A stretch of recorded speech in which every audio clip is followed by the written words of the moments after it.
গরম গরম ধোয়া ওঠা ভাতে এই রকম একটা রেসিপি যদি থাকে, পুরো দুপুরের লাঞ্চটাই কিন্তু জমে যায়। জনপ্রিয় বাঙালি এই রেসিপিটা আজকে তোমাদের সাথে শেয়ার করে নেব কিভাবে বানাচ্ছি। পুরো রান্নাটাই শেষ অবধি দেখতে থাকো। যদি ভালো লাগে শেষে একটি লাইক, কমেন্ট, শেয়ার আর সাবস্ক্রাইব করে দিও। আর অবশ্যই বাড়িতে কিন্তু ট্রাই করো। চলো রেসিপিটা কিভাবে বানাচ্ছি দেখে নিই। প্রথমেই দুটো বড় বড় চিচিঙ্গা নিয়েছি, ভালো মতো ধুয়ে পরিষ্কার করে একটা ছুরির সাহায্যে ওপরে চোচাগুলোকে ছিলে নেব ভালো মতো। এইবার দেখো চিচিঙ্গাগুলো কিভাবে কেটে নিয়েছি। পুরো চিচিঙ্গাগুলো কাটা হয়ে গেছে। একটা পাত্রে নিয়ে নিলাম, যেহেতু আগে থেকেই চিচিঙ্গাগুলো ধুয়ে রেখেছিলাম দ্বিতীয়বার আর ধোয়ার প্রয়োজন নেই।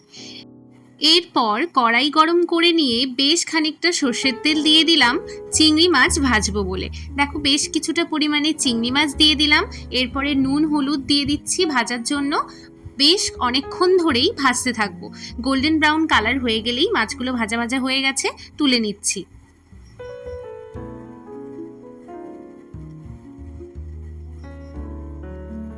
এইবার সেই তেলেই ফোড়নের জন্য ব্যবহার করছি একটা শুকনো লঙ্কা, 3টে কাঁচা লঙ্কা, কালো জিরে।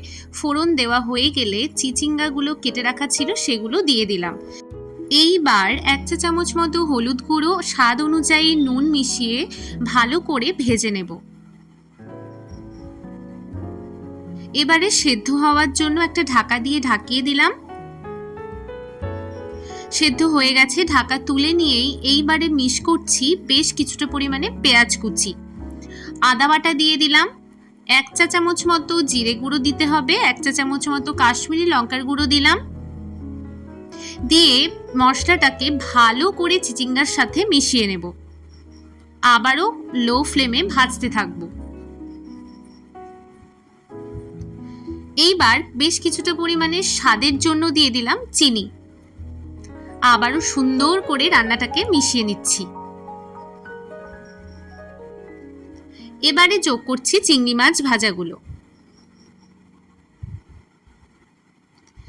সুন্দর করে মিশিয়ে নেওয়ার পর বেশ অনেকক্ষণ ধরে রান্নাটাকে করতে থাকবো।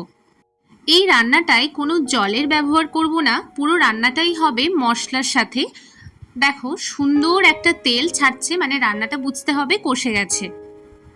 আর কিছুক্ষণ নেড়েচেড়েই নামিয়ে দিলাম এই চিচিঙ্গা চিংড়ি। অবশ্যই বাড়িতে তোমরা ট্রাই করো। আরও নতুন নতুন রেসিপি আসছে পরবর্তী ভিডিওতে।